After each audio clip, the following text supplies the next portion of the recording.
కెమెరాలు తీరి మీడియా మేము మీడియాకి ఏముంటుందండి? ఎందుకు అడుగుకుంటారు? నువ్వు ఆగు పాష. టోల్ ప్లాజా దగ్గర నిలబడి ఎప్పుడు వస్తుందో నా కారణం వెయిట్ చేస్తున్నారంటే ఏం దుర్మార్గం ఇది? మేము వెళ్తాం సార్, మమ్మల్ని వదిలేయండి. మేము ప్రజల కోసం వెళ్తున్నాం సార్. ఒక్క నిమిషం కాదు, 1900 పేద ప్రజల కోసం వెళ్తున్నాం. కూలీలు ఉన్నారా? కూలీలు, లేబర్ పని చేసుకునే వాళ్ళ భూములు.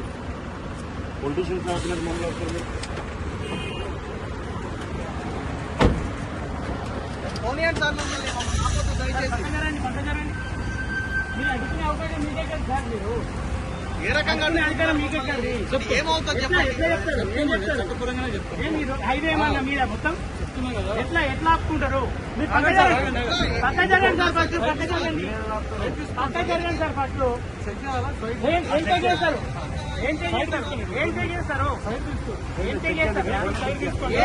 చెప్పండి. ఏం చేస్తారు? ఏం ఇన్ఫర్మేషన్? విజయవాడ వినండి, ఇది ఒకటే ఓన్లీ ఖమ్మం ఇది. విజయవాడ వెళ్ళదా? ఖమ్మంలో అడుక్కోండి. మీరు ఇక్కడ అడుక్కునేది, మీరు ఇక్కడ అడుక్కునేది, మీరు ఇక్కడ అడుక్కునేదండి, మీరు ఇక్కడ అడుక్కునేదండి. దేనికోసం అడుకోలేము?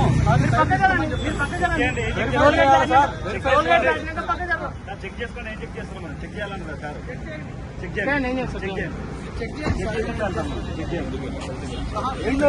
రీజన్ ఏంటో చెప్పండి. రీజన్ చెప్పండి. చెక్ చేయండి. ఏ స్టేషన్ సార్? ఏ స్టేషన్? కేతపల్లి PS. సరే, మిమ్మల్ని మీకు పైనుంచి ఆర్డర్స్ వచ్చినాయి సార్. ఏమైనా ఆర్డర్స్ వచ్చినాయి? కాగ్నిజిబుల్ అఫెన్స్ అయ్యే అవకాశం ఉన్నది. కాగ్నిజిబుల్ అఫెన్స్ అంటే ఏదంటే లా అండ్ ఆర్డర్ ఇచ్చే అవకాశం. ఎక్కడ? అక్కడ లా అండ్ ఆర్డర్ ఎక్కడ అవుతుంది? ఎక్కడైనా ఇప్పుడు మేము అక్కడికి వెళ్తే లా అండ్ ఆర్డర్ ఇష్యూ ఏంది? పేదోళ్ళ గుడిసెలు కూల కొడుతున్నారని మేము అక్కడికి వెళ్తున్నాము. మేము పొలిటీషియన్స్ కాము, ఓన్లీ మీడియా జర్నలిస్ట్ గా అక్కడికి వెళ్తున్నాము. ఇది లా అండ్ ఆర్డర్ ఇష్యూ ఎట్లా అవుతుంది? చరిత్రలో మొదటిసారి అనుకుంటా జర్నలిస్టులు లా అండ్ ఆర్డర్ ఇష్యూ వస్తుందని చెప్పడం. చరిత్రలో మొదటిసారి. వెహికల్ సైడ్ తీసుకోండి. ఎందుకు తీస్తాను సార్? మీరు రీజన్ చెప్పండి. రోడ్డు మీద అబ్స్ట్రక్షన్ అయిపోయింది. మీరు ఆపిందే రోడ్డు మీద కదా సార్? రోడ్డు మీద ఆపింది మేము వెళ్ళలే కదా. ఓకే సార్, మీరు వెళ్ళలేదు, కరెక్ట్. దేనికి ఆపినారని తర్వాత ఆపినా సార్, సైడ్ తీసుకోండి. ఇంత అన్యాయమా? ఎట్లా తెలుసు మీరు అడిగిపోతున్నామని? చెప్తా సార్. విజయవాడ పోతున్నా సార్, కనకదుర్గ మాత్రం దర్శించుకోవడానికి పోతున్నా. అదే సార్, వెరిఫై చేస్తాం. ఎట్లా మీరే వెరిఫై చేస్తారు? అరే ఏం అన్యాయం! ఎక్కడ పోతున్నామో నీకే తెలిసి సార్. అర్థం కాదు. ఎట్లా వస్తారు మీరు? తుమ్మల నాగేశ్వరరావు ఖబర్దార్, మీ వ్యవహారం ఏంటి? విషయం ఏంటంటే, ఉదయమే పొంగులేటి శ్రీనివాసరెడ్డి ఇంటికి పాషం యాదగిరి గారు, ఇంకా ఈ OPDR గ్రామీణ పేదల సంఘం సంబంధించిన వాళ్ళు రెవెన్యూ మినిస్టర్ దగ్గరికి పోతే, రెవెన్యూ మినిస్టర్ ఏం ఆన్సర్ చేసిందంటే, నాకు తెలియకుండా ఖమ్మం జిల్లాలో ఈ కూర్చివేతలు ఎట్లా జరుగుతున్నాయని కలెక్టర్ ఫోన్ చేసిండు. రియల్ ఎస్టేట్ మాఫియా తోటి, దొంగలతోటి కలెక్టర్ కుమ్మక్కైంది. ఇక్కడ తుమ్మల నాగేశ్వరరావు కుమ్మక్కైంది. ఇక్కడ చరిత్రలో, తెలంగాణ చరిత్రలో లేదు మీడియాని అడ్డుకొని మీ వల్ల లా అండ్ ఆర్డర్ ఇష్యూ వస్తుందని చెప్పడం. ఏం దారుణం ఇది? టోల్ గేట్, ఏం టోల్ గేట్ ఇది? కొర్లపాడు టోల్ గేట్ దగ్గర రెడీగా నిలబడ్డారు, నా కారు ఎప్పుడు వస్తుందా అని. వచ్చా అని 10 మంది పోలీసులు ముందుకు వచ్చారు. ఏం ఘోరం ఇది? రెవెన్యూ మంత్రికి తెలవకుండా 1000 గుడిసెలు, 10,000 మంది పోలీసులను పెట్టి కూలగొడుతుంటే కనీసం మీడియా వెళ్ళి కవర్ చేయొద్దట. మళ్ళీ ఏంది? మళ్ళీ మేము యూట్యూబ్, అసలు మీ ఆలోచనలు మేము లెక్క కూడా కాదు కదా. TV9, NTV, TV5 పెద్ద ఛానల్స్ ఉన్నాయి. నన్ను ఎందుకు అడ్డుకున్నావు? నువ్వు కూడా ఇందులో పాత్రధారివే. ఇప్పుడు మళ్ళీ పోలీసులు ఏం చేయాలా అంటే? ఇది స్టార్ట్ అయిందన్నమాట. మేము ఎక్కడికి వెళ్ళాలన్నా, మేము ఎవరి గురించి మాట్లాడాలన్నా లా అండ్ ఆర్డర్ ఇష్యూ వస్తే మీరు వెళ్ళొద్దు. రేపటి నుంచి నాకు తెలిసి ఆఫీస్ దగ్గరికే వస్తారనుకుంటా. నాకు తెలిసి నేను అనుకోవడం ఆఫీస్ రేపు ఉదయం మార్నింగ్ న్యూస్ లో మాట్లాడగానే ఆఫీస్ దగ్గరికే వస్తారు కావచ్చేమో. ఎక్కడ పోవాలండి జనాలు? ఇంత అన్యాయం ఉంటుందా? మాట్లాడుతున్న మేమే మా ఛానల్లో వస్తుంది. వేరే ఏ ఛానల్లో రావట్లేదు ఈ వార్త. మేము మీరు అరెస్ట్ చేస్తారా చేయండి. ఇప్పుడు మేము ఏడిపోతున్నాను మీకు ఎట్లా తెలుసు? నేను కన్నా విజయవాడకు పోతున్నా. నువ్వు ఎట్లా డిసైడ్ చేసినావు? ఈ టోల్ ప్లాజా దగ్గరికి వచ్చి నకరేకలు దాటంగానే ఆపేసినావు.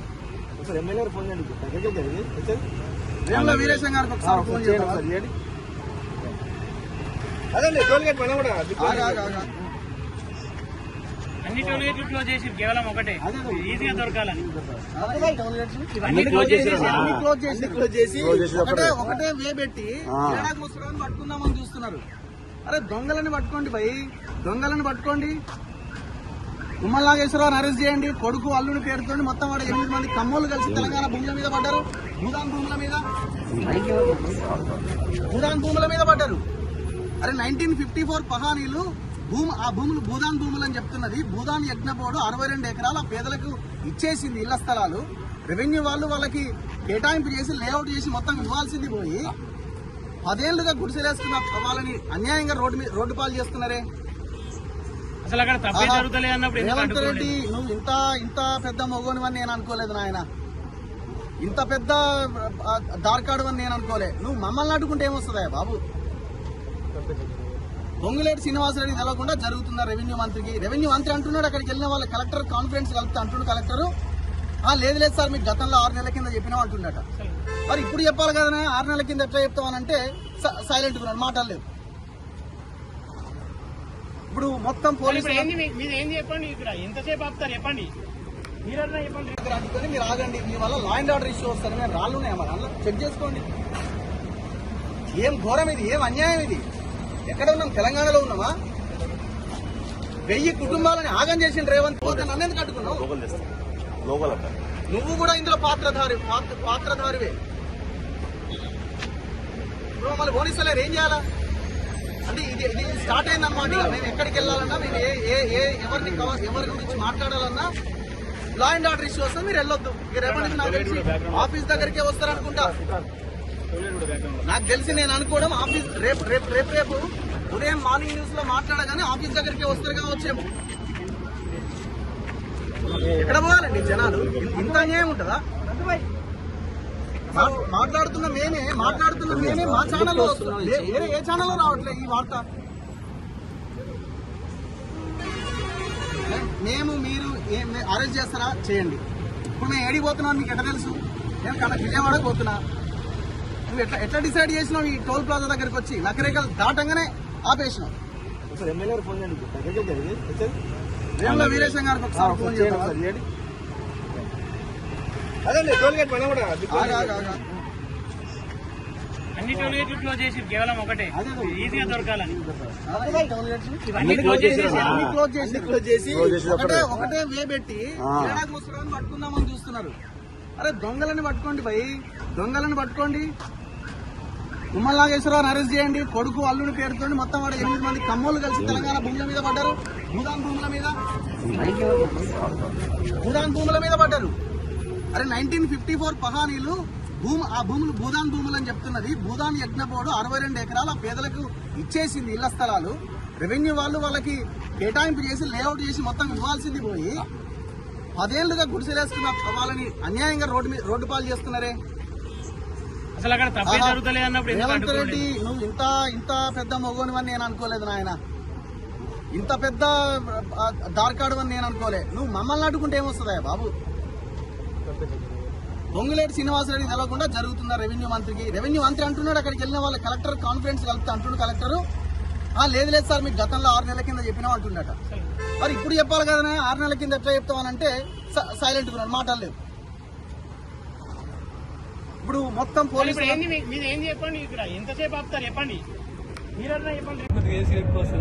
జై తెలంగాణ మిత్రులారా, ఈరోజు ఉదయం ఖమ్మంలో జరిగినటువంటి దాదాపు వేలాది మంది ప్రజల గుడిసెలను కూల్చినటువంటి నేపథ్యంలో మేము ఈరోజు కాలోజీ టీవీ కానీ, మనతోలు వెలుగు కానీ, దాదాపు ప్లస్ టీవీ తెలంగాణ కానీ, ఈరెంటి 60 కానీ ఇలా చాలా మంది ఛానల్స్ అందరం కలిసి అక్కడ పేదోళ్ళ ఇబ్బందులను కవర్ చేయడానికి వెళ్తుంటే మరి రేవంత్ రెడ్డి ఆదేశాల మేరకు తెలియదు కానీ మొత్తానికైతే తుమ్మల నాగేశ్వరరావు ఆదేశాల మేరకు పొంగులేటి ఆదేశాల మేరకు తెలియదు కానీ మొత్తానికైతే అక్కడికి వెళ్లకుండా నకిరేకల్ టోల్ గేట్ దగ్గర మమ్మల్ని అక్రమంగా అరెస్ట్ చేసి ఎలాంటి కనీసం ప్రివెంటివ్ అరెస్ట్ అని చెప్తూ దానికి రీజన్స్ చెప్పకుండా ఈరోజు మమ్మల్ని ఎక్కడికి తీసుకెళ్తున్నారో తెలియని పరిస్థితి అయితే కనబడతా ఉంది. పోలీస్ డిపార్ట్మెంట్ మొత్తం కూడా ఈరోజు మమ్మల్ని అడ్డుకొని ఎక్కడికి తీసుకెళ్తున్నారో తెలియట్లేదు. సో దయచేసి తెలంగాణ సమాజం దీనందరికీ కూడా గ్రహించాలని చెప్పేసి కోరుతా ఉన్నాం. ఎందుకు మేము పోతున్నాం అనేది ఒకసారి మీకు చెప్తాం మిత్రులారా. 2014 జనవరిలో భూదాన్ బోర్డుకి సంబంధించి కొంతమంది పేదలు అప్లికేషన్ పెట్టుకుంటే దాదాపు 1800 మందికి 2014 ఏప్రిల్లో 100 గజాల చొప్పున భూదాన్ బోర్డు భూమి కేటాయించడం జరిగింది. దాని తర్వాత ఆ లేఅవుట్ కూడా ఇవ్వడం జరిగింది. దాని తర్వాత దాని పక్కనే కలెక్టర్ ఆఫీస్ రావడంతో భూముల రెక్కలు పెరగడంతో అక్కడ కొంతమంది తుమ్మల నాగేశ్వర సంబంధించిన వాళ్ళు, గతంలో పువ్వారాజే సంబంధించిన వాళ్ళు, ఇప్పుడు తుమ్మల నాగేశ్వరరావు గ్రూప్ లో ఉన్నారు.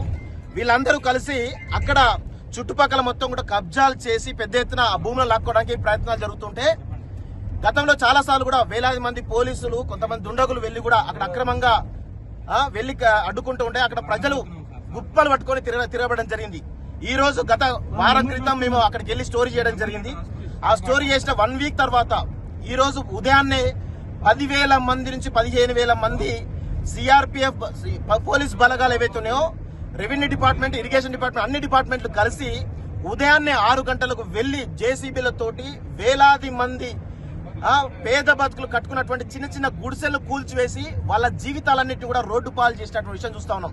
సో దయచేసి తెలంగాణ సమాజం గ్రహించాలి, రేవంత్ రెడ్డి పాలన ఏ విధంగా ఉంది, రేవంత్ రెడ్డి ఎంత దుర్మార్గంగా వేరుస్తుందో అర్థం చేసుకోవాలి.